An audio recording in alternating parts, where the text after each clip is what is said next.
Now, why can't I select this object here or that one? And why does this look so blocky? That's weird. Hello and welcome to the Vector Garden. In this video, we are going to talk about both of these problems.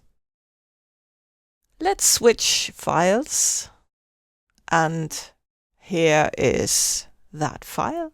And I'm going to select this, and let's just first take a look at what's happening here. So the top one has an effect, blur, Gaussian blur applied, and let's just make that larger. And then we've got these blocky edges. The bottom one, on the other hand, has another effect applied, which is stylize, outer glow. And let's just make that a little prettier. I don't want it black. And like this. And although we see some glow here, the bounding box, so this rectangle, is small. But still, when I click over here, the thing gets selected. Why is that? The bounding box is around everything that belongs to that object, but we can set it up. So let's go into the Illustrator preferences by just pressing Command K or Control K on Windows. And we've got this setting here, Use Preview Bounds. I'm going to turn that on.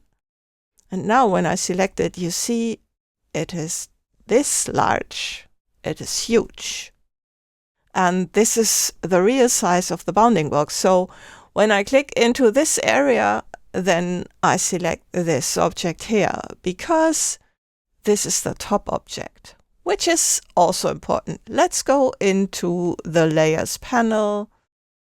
And there you see this is the top object. Now, if I take this one and move it to the top, then of course I can select it here. That's that. Okay, in both cases, we have an effect that is somehow pixel-based, the outer glow, and the blur as well.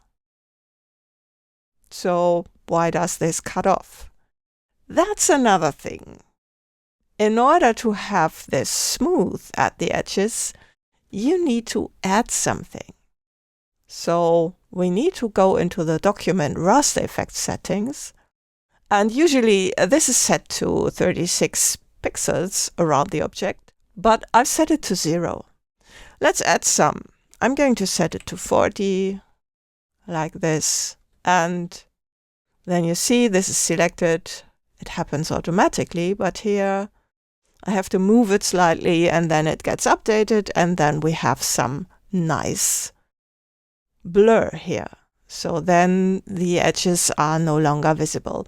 You might have to increase that value depending on how much blur you apply to an object that you have. So you have seen now that when adding more pixels to the raster-based effects, the bounding box also got bigger. Let's deselect this and then let's click here. So this object is in front now. But still, when I click here, then you see the bottom one gets selected. So while I added all that area around that blur, it still doesn't count when selecting. I can select the bottom object, although there's all this added space around the other one. Let's go back into the preferences. I'm going to turn that off.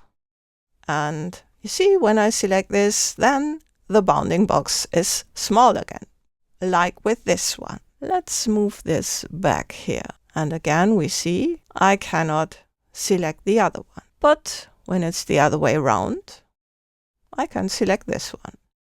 So that's the sometimes weird behavior of pixel-based effects and also how you can solve your issues with them.